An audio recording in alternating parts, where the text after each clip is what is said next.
Hello everyone, सभी को नमस्कार, राधे राधे। मास्टरगंज चैनल में आपका स्वागत है।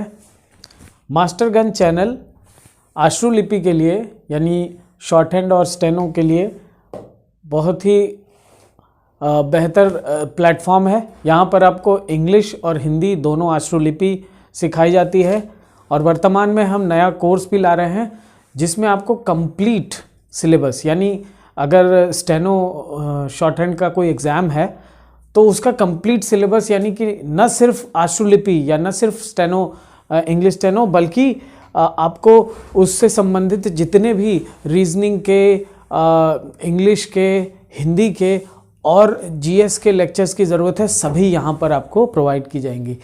तो चैनल को आप सब्सक्राइब कर लें। अपने जो दोस्त हैं, संबंधी हैं, जो इस तरफ तैयारी की तरफ उन्मुख हैं, उनसे आप इसके बारे में बताएं, उनको लिंक भेजें अपने व्हाट्सएप पे ताकि वो भी इस चैनल को देखें, क्योंकि आने वाले समय में बहुत ही अच्छे कोर्सेज ला रहे हैं हम लोग। फ़िलहाल अभी हम लोग इसको लेकर आए हैं। इसमें हम जो आश्रुलिपि का जो पूरा सिलेबस है उसमें हम जीएस कवर कर रहे हैं। अभी जीएस का साइंस पोर्शन चल रहा है और साइंस में डाइजेस्टिव सिस्टम यानी पाचन तंत्र अभी जस्ट इसके पहले हमने ख़त्म किया है। इसके बाद हम लोग श्वसन तंत्र की तरफ बढ़ेंगे और फिर इस तरह से जितने भी जो है मानव विज्ञान के तंत्र हैं वो फिनिश करने के बाद फिर बायोलॉजी की और चैप्टर्स पे देखेंगे, पादपों पे जाएंगे और फिर रसायन और जो है भौतिक विज्ञान को भी कवर कर लेंगे जल्दी से जल्दी। फिर साइंस का पोर्शन यूँ ख़त्म होने के बाद हम करंट की कोशिश करेंगे लाने की, करंट के पोर्शन उठाएंगे, फिर हिस्ट्री, ज्योग्राफी और इकोनॉमिक्स, पॉलिटी ये सब भी देखेंगे।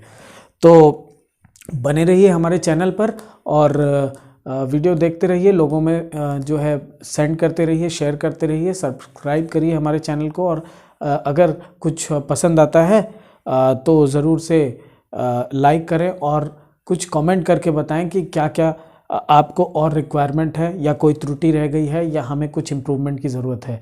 तो ये हमारे लिए एक तरह से मोटिवेशन होगा। तो आइए हम शुरू करते हैं अब रेस्पिरेटरी सिस्टम को। श्वसन तंत्र, जो रेस्पिरेटरी सिस्टम है ये एक्चुअली क्या है कि इसकी भूमिका बता दूं मैं कि ऑक्सीजन की ज़रूरत सभी जीवों को जीवित रहने के लिए होती है। तो जो ऑक्सीजन की आवश्यकता है वो हमारी बॉडी में ये जाती है प्रत्येक सेल के पास ऑक्सीजन, और फिर वो ऑर्गेनिक फूड पार्टिकल्स जितने हैं यानी जो भी हमारा खाया हुआ भोजन है जिसमें कार्बोहाइड्रेट के सबसे निचले स्तर यानी ग्लूकोज के ब्रेकडाउन से जो एनर्जी पैदा होनी है वो इसी से होती है, ऑक्सीजन के रिएक्शन से। तो क्या होता है, कार्बन डाइऑक्साइड और वाटर निकलता है, उत्सर्जित होता है और ये जो ऑक्सीजन है ये इसी में सहायक होती है। तो इस पूरी प्रक्रिया को वातावरण में हमारे जो ऑक्सीजन है 21% करीब, तो वो जब हम सांस लेते हैं तो सभी प्रकार की गैसें आती हैं, यानी नाइट्रोजन भी है, तो नाइट्रोजन भी और ऑक्सीजन भी और भी गैसें जो हैं सब हमारे सांस के जरिए अंदर आती हैं बॉडी में। कोई और नुकसान नहीं करती वो, लेकिन ऑक्सीजन की जो मात्रा रहती है वही काम आती है। वो गैसियस एक्सचेंज में, हमारी बॉडी में गैसियस एक्सचेंज होता है, यानी कार्बन डाइऑक्साइड बाहर जाने की प्रक्रिया में रहता है और ऑक्सीजन जो है बॉडी के अंदर प्रवेश करता है। यही होता है आपके फेफड़ों में, और फिर उसके बाद वहाँ से ऑक्सीजन का ट्रांसपोर्ट होता है ना, ट्रांसपोर्ट होता है कहाँ तक, हर कोशिका तक। फिर हर कोशिका से उसी समानांतर ही कार्बन डाइऑक्साइड का भी ट्रांसपोर्ट हो रहा होता है, वह आता है लंग्स तक, फेफड़ों तक, और फिर यहीं से एक्सचेंज होता है। एक्सचेंज करने वाली एक इकाई होती है, उसे एल्वियोलस बोलते हैं, उसको प्लूरल में यानी बहुवचन में एल्वियोलाई बोलते हैं इंग्लिश में। तो वहाँ से एक्सचेंज होता है और फिर वो नलिकाओं यानी ब्रोंकियोल्स और ब्रोंकाई के थ्रू आपके ट्रैकिया से होता हुआ फिर मुंह से, नाक से बाहर निकल जाता है। इसे ही कहते हैं एक्सपीरेशन। और जो हम सांस लेते हैं इंस्पिरेशन, जब छोड़ते हैं तो एक्सपीरेशन। तो ये इंस्पिरेशन और एक्सपीरेशन, इंस्पायरेशन और एक्सपीरेशन दोनों ही मिलाकर रेस्पिरेशन कहा जाता है। चूँकि ये एक पार्ट है रेस्पिरेशन का, ये तो खाली एक्सटर्नल रेस्पिरेशन है। तो हम देखेंगे कि एक्सटर्नल रेस्पिरेशन हम देखेंगे और फिर उसके बाद ट्रांसपोर्ट ऑफ गैसेस देखेंगे यानी ऑक्सीजन का, और फिर उसके बाद इंटरनल रेस्पिरेशन की बारी आती है, यानी यही जो ऑक्सीजन आपकी बॉडी में प्रवेश किया है, आपके ब्लड में गया है, ब्लड से होते हुए आपके प्रत्येक कोशिका तक, सेल तक पहुंचा है, तो कोशिका के अंदर वह जाकर कैसे रिएक्शन देता है और फिर उसके बाद ऊर्जा का उत्सर्जन होता है। एनर्जी अमाउंट में, कुछ अमाउंट में एनर्जी निकलेगी, हर एक ऑक्सीजन मॉलिक्यूल अपना वहाँ काम करेगा। सेल के अंदर कैसे माइटोकॉन्ड्रिया में वो ब्रेक डाउन करता है, ये सब इंटरनल रेस्पिरेशन का पार्ट है। इसको सेल्यूलर रेस्पिरेशन भी बोलते हैं, यानी कोशिकीय जो है श्वसन बोलते हैं, ठीक है। जो एक्सटर्नल रेस्पिरेशन है यानी बाह्य श्वसन, वो आपके फेफड़ों तक सीमित है, ठीक है। इन दोनों को कनेक्ट करने वाला जो एक प्रोसेस है वो ट्रांसपोर्ट ऑफ गैसेस है, ट्रांसपोर्ट ऑफ ऑक्सीजन भी कह सकते हैं उसको आप।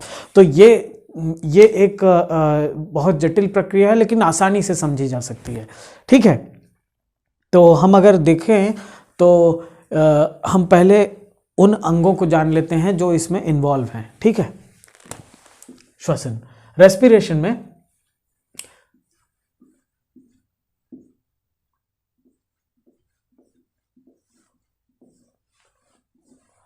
ये अब समझिए आपका नॉस्ट्रिल है, नाक है,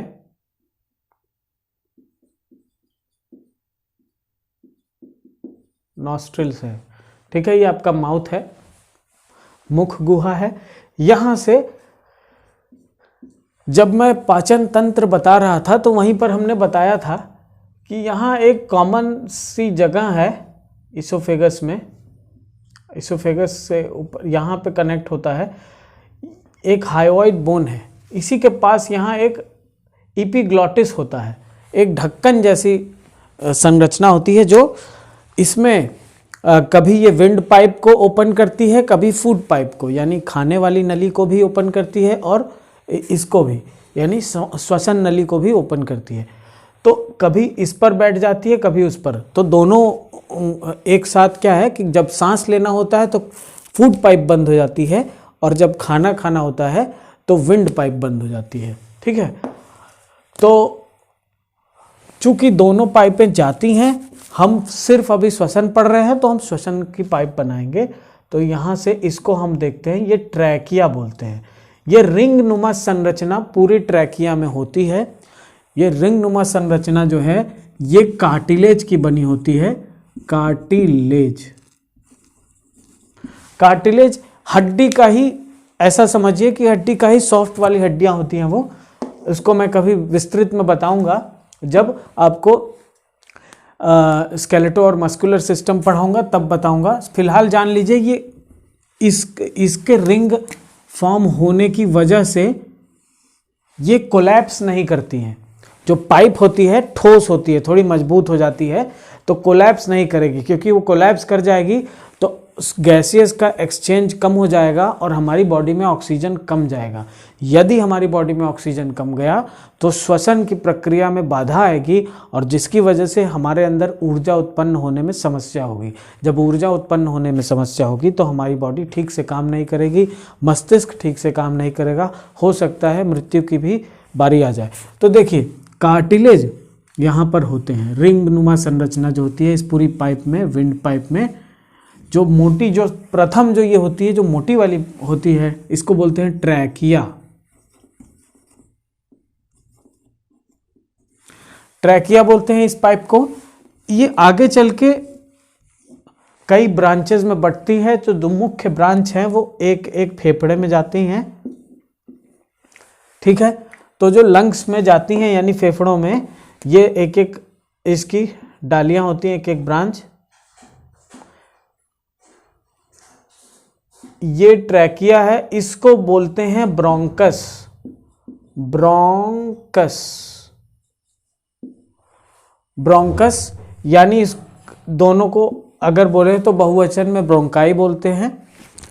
और इसके बाद भी और भी ब्रांचेस, जैसे पेड़ होते हैं, पौधे होते हैं, उनकी शाखाएं होती हैं, तो उसी तरह इसकी भी शाखाएं हैं और वो शाखाएं आगे चल के और पतली शाखाओं में विभाजित होती हैं और वो और फैलाती हैं उस चीज़ को, तो वो छोटी जो शाखाएं होती हैं वो ब्रोंकियोल्स बोलते हैं उसको, ठीक है।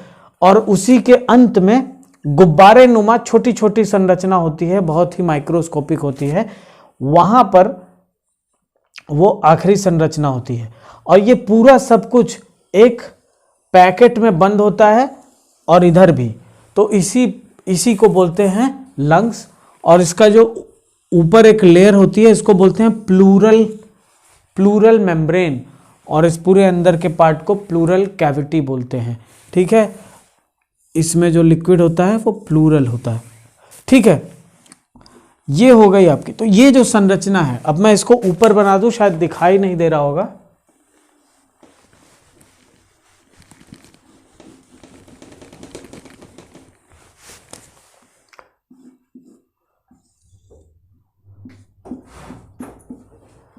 तो ये एल्वियोलस बोलते हैं एक वचन में, यानी सिंगुलर उसे एल्वियोलस बोलेंगे, एल्वियोलस, हाँ,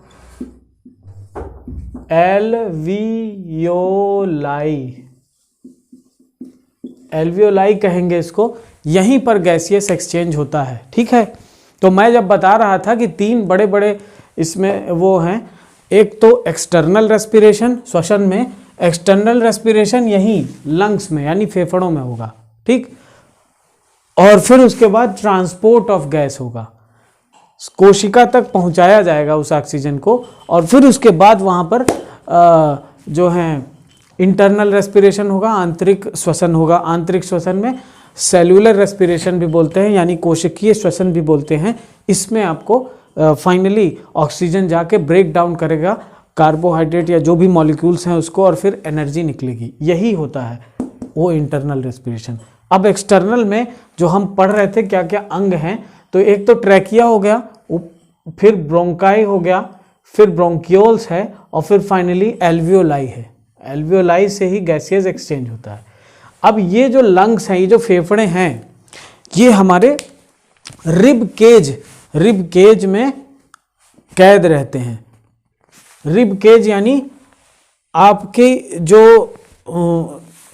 हड्डियों का एक वो होता है ना, ढांचा, जिसका एक पूरा वो केज बना हुआ होता है पिंजड़े जैसा, तो इसलिए इसको रिब केज बोलते हैं। केज माने पिंजड़ा। तो ये जाके ये जो पीछे की उससे आपकी रीढ़ की हड्डी से होते हुए वो हड्डी निकलती है और फिर यहाँ आगे की ओर जाके यहाँ पर जुड़ जाती है। एक स्टर्नम नीचे बीच में बोन होती है, वहीं पे जुड़ती है। तो ये पूरा एक तरह से पैकेट पूरा एक बना देते हैं। इसी में आपके कई महत्वपूर्ण अंग जो है सुरक्षित रहते हैं रिब केज के अंदर। यहीं आपका हार्ट होता है, दिल, और फिर उसके बाद हृदय, और फिर ये लंग्स होते हैं, फिर लिवर का कुछ पार्ट होता है। इस तरह से ये सब सुरक्षित रहते हैं इस रिब केज के अंदर। तो लंग्स की सुरक्षा जो है रिब केज करता है। ये था आपका बाहरी जो अंग है जो यूज होता है ये, ठीक है। तो आप समझ चुके हैं यहाँ ऐसे होता है। अब देखिए, ऑक्सीजन हमने सांस लिया। अच्छा, लंग्स के ही जस्ट नीचे एक संरचना होती है, इसको डायाफ्राम बोलते हैं। डायाफ्राम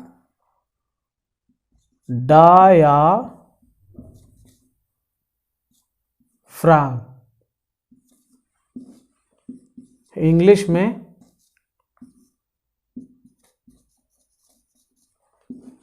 ठीक है।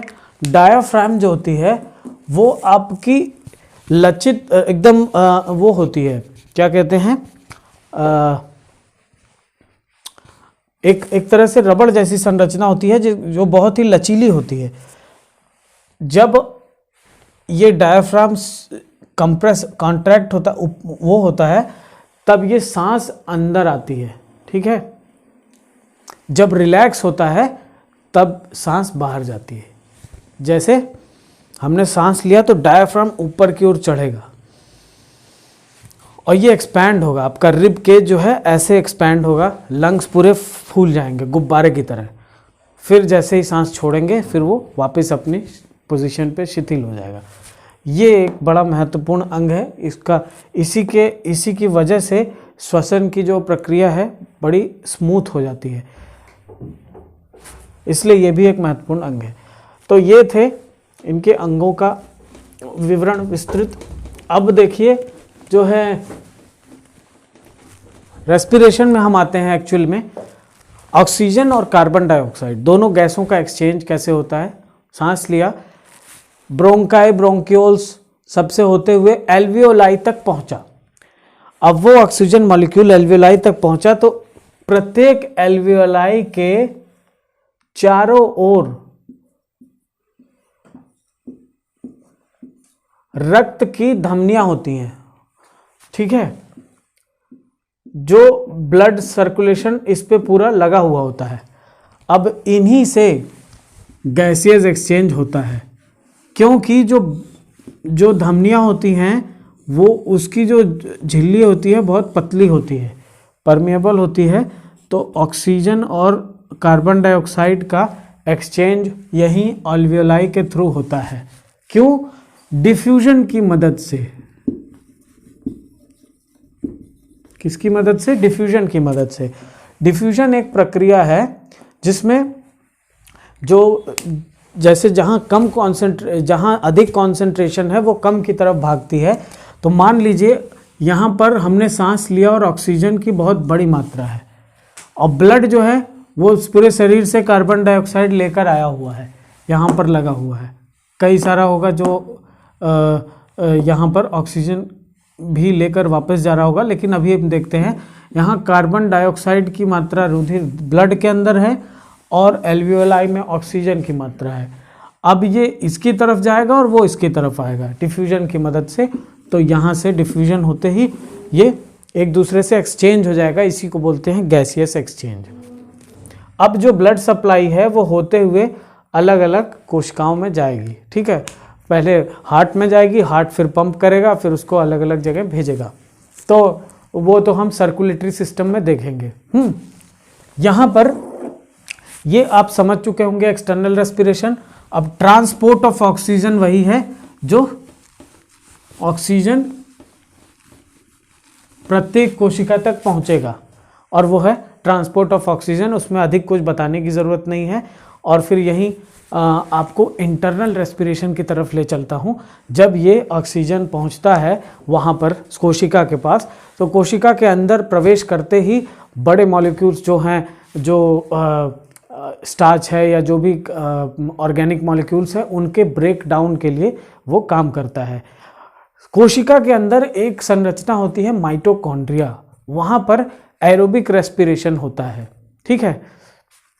और एक एनारोबिक रेस्पिरेशन भी होता है जिसमें ऑक्सीजन की ज़रूरत नहीं है, वो एंजाइम की मदद से, कैसे जटिल प्रक्रिया है, लेकिन उसमें भी कुछ बनता है, उसमें बहुत सारे मॉलिक्यूल्स बनते हैं, पायरुविक एसिड बनता है।